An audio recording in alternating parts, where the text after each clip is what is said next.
Baik, bismillahirrahmanirrahim. Assalamualaikum warahmatullahi wabarakatuh. Waalaikumsalam warahmatullahi wabarakatuh.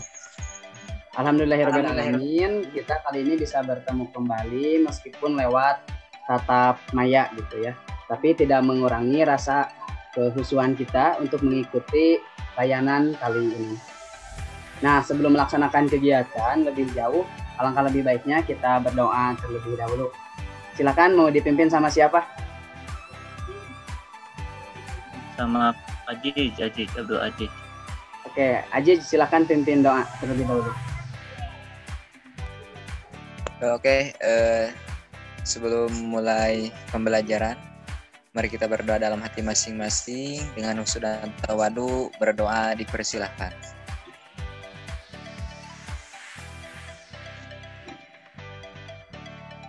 Berdoa selesai. Terima kasih. Oke, terima kasih ya kepada Abdul Aziz yang telah memimpin doa di pertemuan kali ini. Oke, sebelumnya saya akan mengabsen terlebih dahulu kehadiran kalian. Yang pertama, Jenal Mutakin, ada ya? Hadir, Pak. Oke, bilang hadir ya. Kemudian Abdul Aziz. Hadir, Pak. Hadir, Pak. Hadir. Dan di Suhendi. Hadir, Pak. Hadir. Firman Fadil. Hadir. Hadir ya. Dan yang terakhir Atep Solehudin. Nampaknya Atep sinyalnya jelek ya. Terus ya, soalnya kelihatan Atep Solehudin belum. Bapak kita mulai aja. Oh, hadir ya. Gak apa-apa untuk Atep di off kamera juga karena sinyalnya tidak stabil kelihatannya. Saya juga izin off kamera. Nanti kalau sinyalnya jelek? Ya, enggak.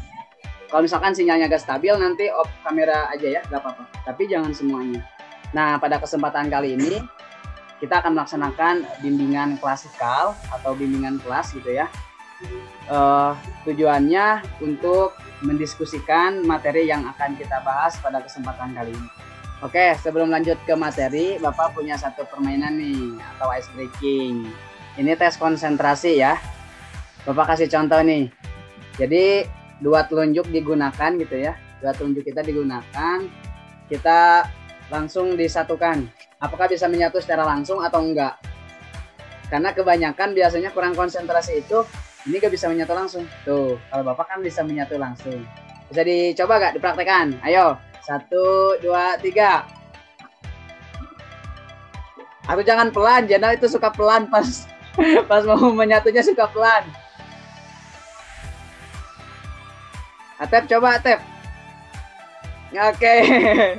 Atep, aduh kayaknya sinyalnya ngelag banget. Aziz, bisa dicoba gak? Tuh gitu. Aduh, enggak Aduh, sinyal Atep sangat jelek. Atep sinyalnya sangat jelek sekali ya. Jelek sinyalnya atau? Gak apa-apa. Oke, aja coba berbarengan. 1, 2, 3. Tes konsentrasi.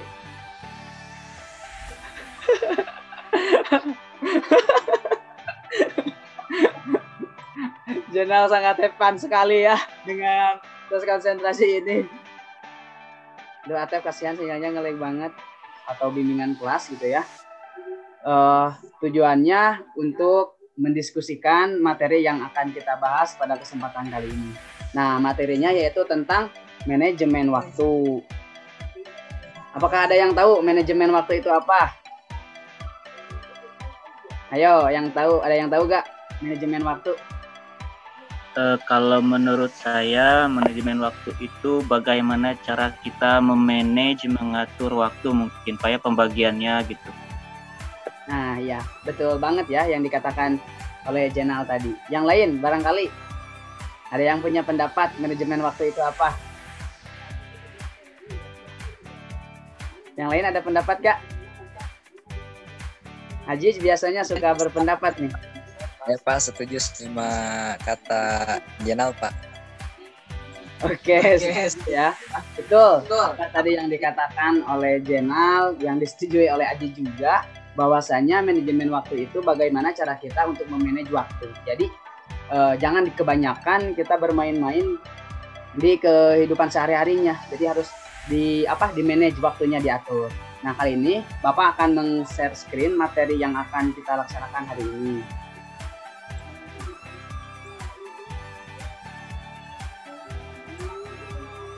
Muncul belum share screen-nya? Muncul. Oke.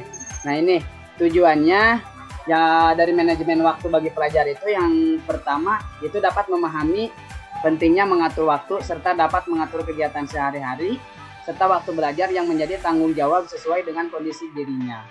Jadi kalian tentu saja sebagai pelajar harus bisa mengatur waktu di hari-harinya. Jadi biasanya harus ada jadwal kegiatan harian biar lebih efektif kegiatan di hari-harinya gitu.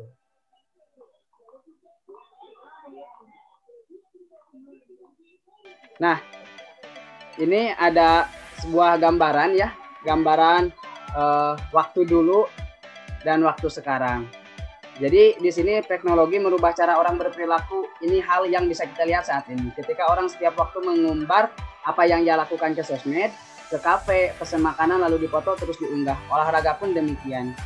Jadi emang kebanyakan pada saat ini seperti itu. Beda dengan zaman dulu yang masih kental dengan kebudayaan di tempatnya masing-masing. Kalau sekarang kan misalkan beli makanan terus difoto, diupload, tapi banyak yang lain gitu ya, warga-warga yang lain yang belum tentu bisa membeli makanan tersebut. Bagaimana menurut kalian nih pendapatnya ketika melihat gambar yang seperti ini? Ini perbedaan zaman dulu dengan zaman sekarang. Ada yang punya pendapat gak?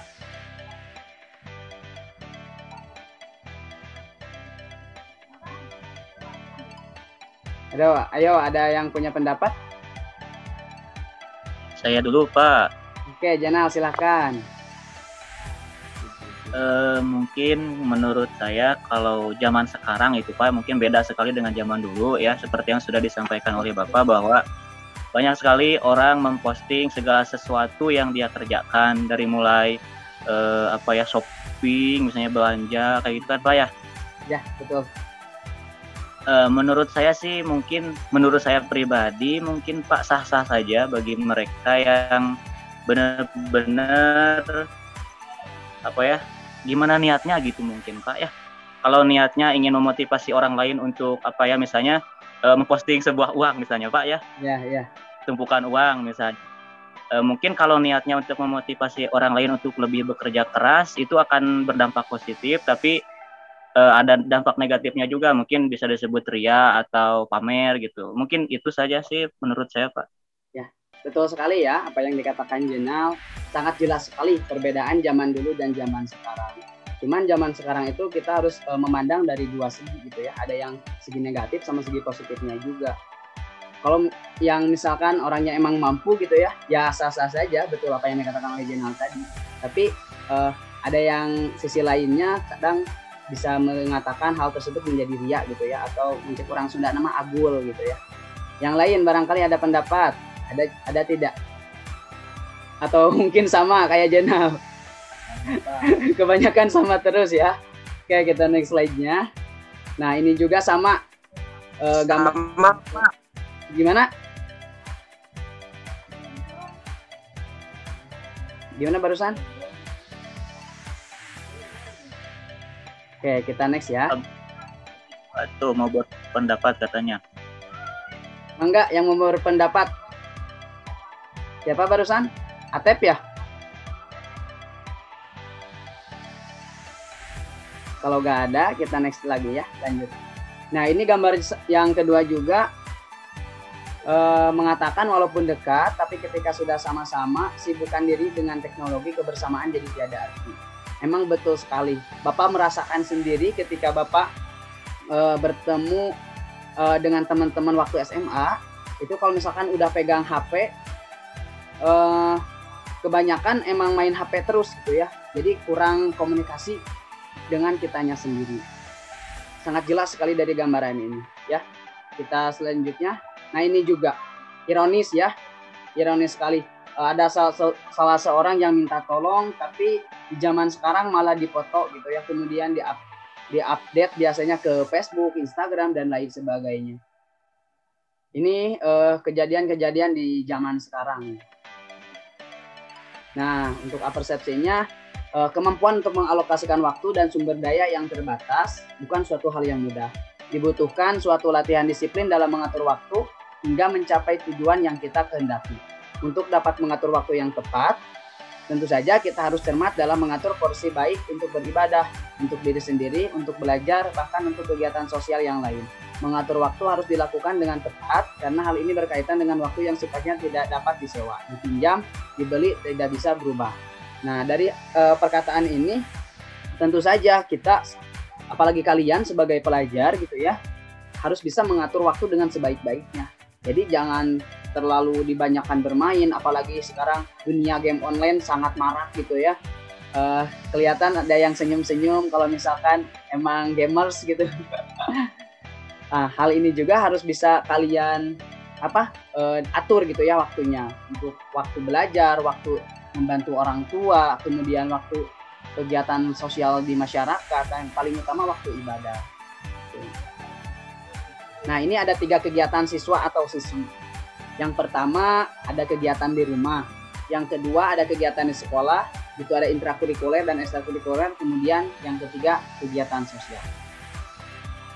Nah, untuk kegiatan di sekolah, yang pertama ada kegiatan intrakurikuler, yaitu kegiatan belajar mengajar. Yang kedua, kegiatan ekstrakurikuler, yaitu kegiatan sekolah yang berkaitan dengan pengembangan dan minat anak terhadap bidang keterampilan tertentu, misalnya bidang kesenian, kepramukaan, olahraga, dan sebagainya. Akan tetapi, kegiatan-kegiatan ini kebanyakan di tahun sekarang gitu ya, sangat terkendala karena efek pandemi atau COVID-19 yang mengganggu segala kegiatan yang ada di sekolah. Untuk kegiatan intrakurikuler sendiri, kita sebetulnya bisa melakukan lewat tatap maya ini gitu.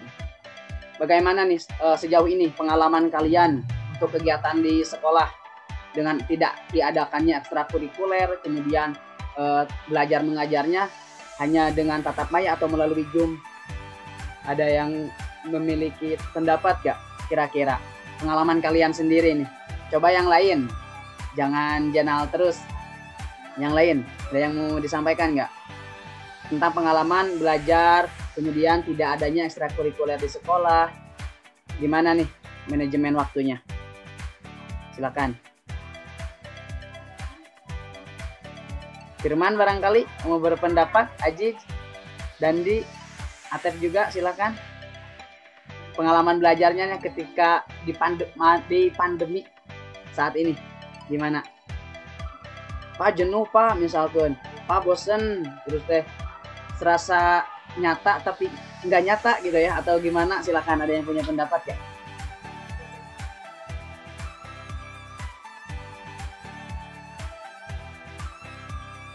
Ya Pak, pendapat saya Pak. Oke, mangga Aziz. Ya, menurut saya pembelajaran seperti ini dari di rumah menggunakan Zoom, kesannya itu kurang dapat Pak. Jadi misalkan kita tidak bisa bertemu dengan teman, kita tidak seperti biasa kegiatan ekstrakurikuler yang membantu untuk pemahaman kita dan pembelajaran kita Pak. Jadi intinya kurang berkesan, dan kalau menurut saya kurang semangat gitu Pak mengikuti kegiatan pembelajaran. Terima kasih. Oke, itu pendapat Aziz ya barusan.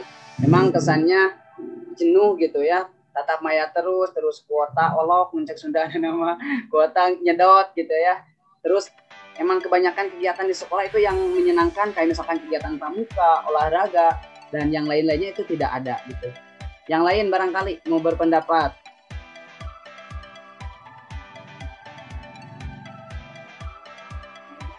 Jenal, ada pendapat gak kira-kira mengenai pengalaman kalian selama pandemi belajar di rumah nih?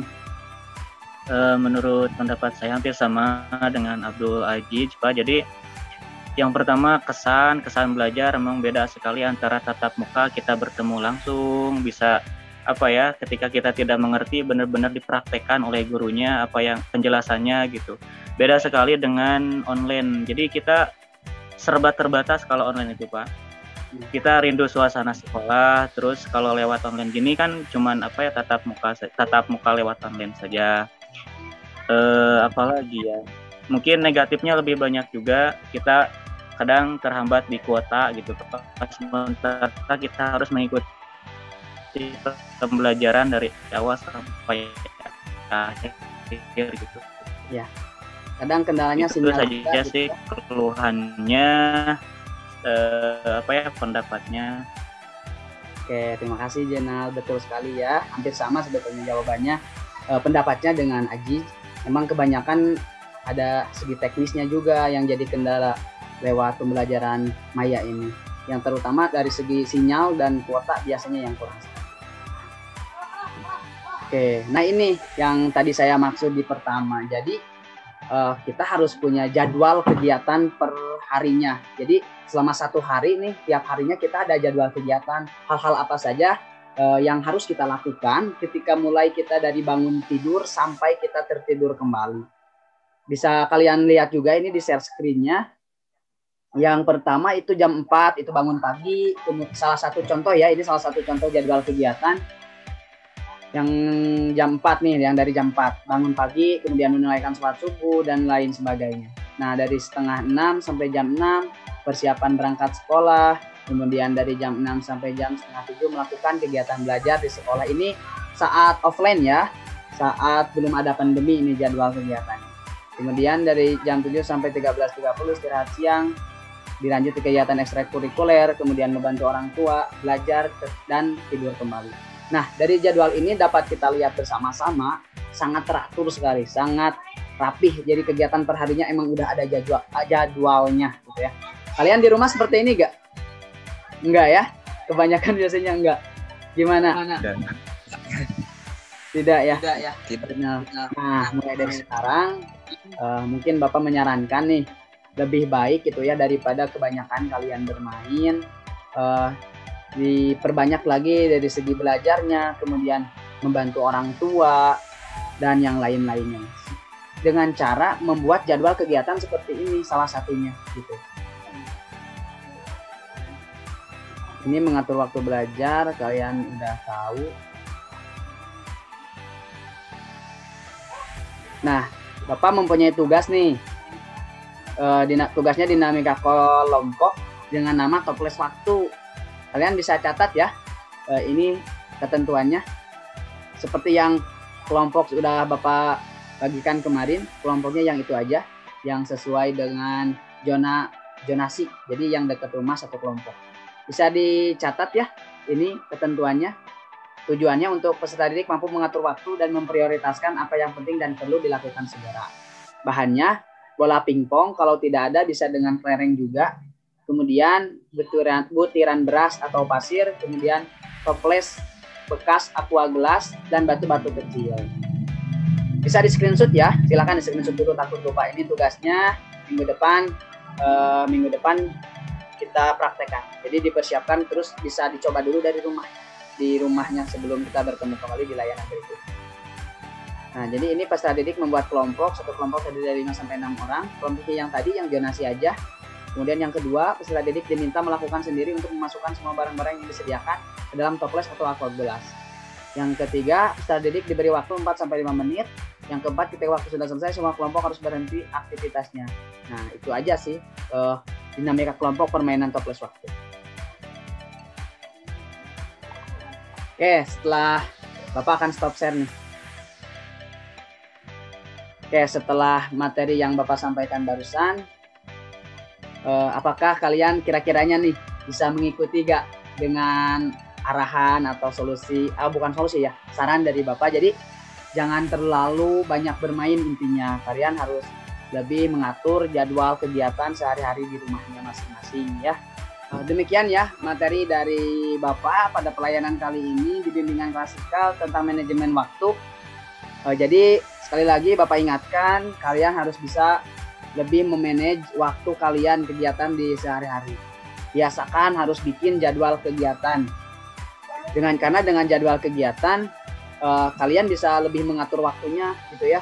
Jadi jangan kebanyakan terus main game gitu ya, main terus. terus main PlayStation biasanya, dan hal-hal yang kurang bermanfaat yang lainnya. Jadi harus dibiasakan, harus ada jadwal kegiatan per harinya.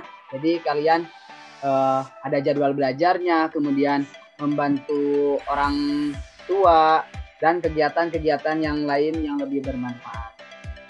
Dari kalian silakan, ada yang mau berpendapat terakhir gak?